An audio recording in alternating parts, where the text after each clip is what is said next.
They scare me to death. They always think they can get away with it. As soon as I get to the water's edge, I can see the body there. And they do, for a while.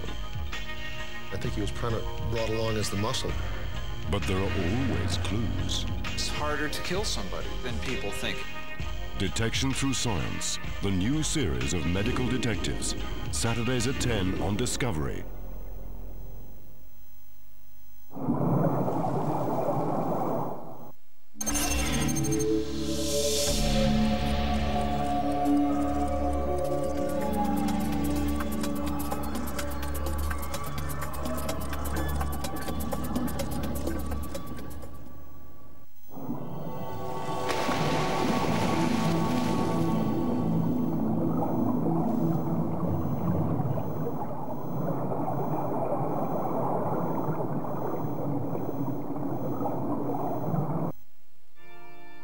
Lots of people ask me, am I a modern-day, real-life Dr. Frankenstein?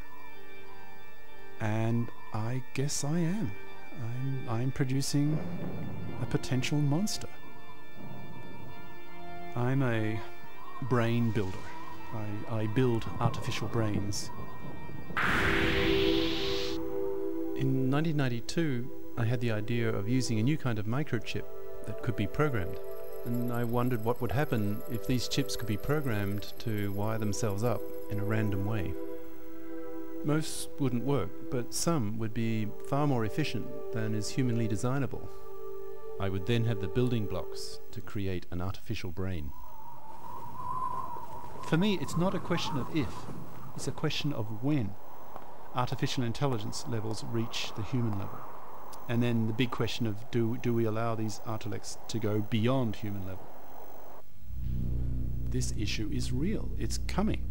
If you make an analogy with the nuclear physicists in the 30s, they knew that it would be possible to make a single bomb powerful enough to destroy a whole city, but they just weren't listened to. So they persisted, and within a year or two, the Manhattan Project was started that built the bomb.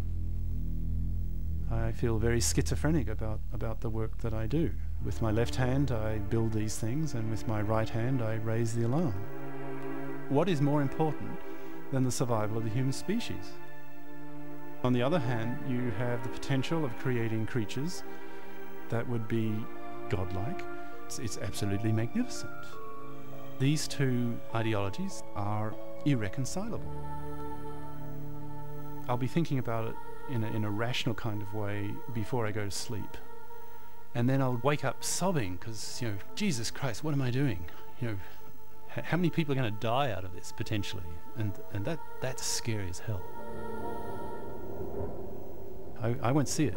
I'll be dead in 30 years, and that's not enough time for this whole scenario to unfold. But my grandchildren will see it. They will be destroyed by it, potentially.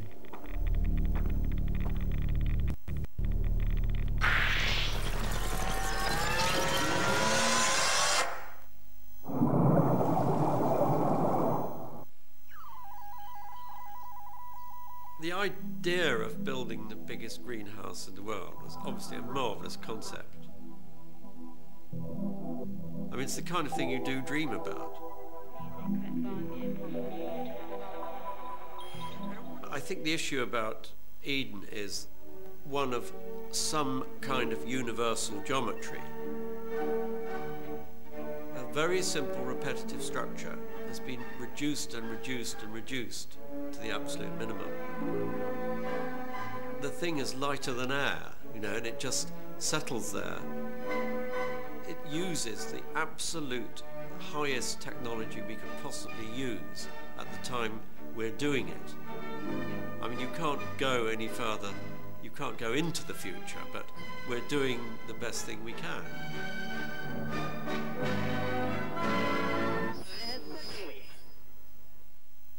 Listen.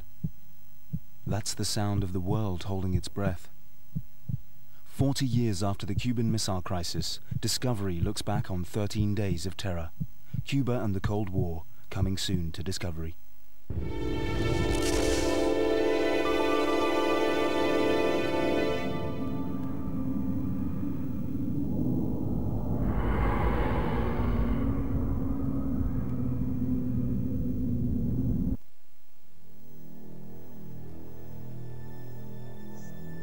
A világban minden negyedik másodpercben felszáll egy repülőgép.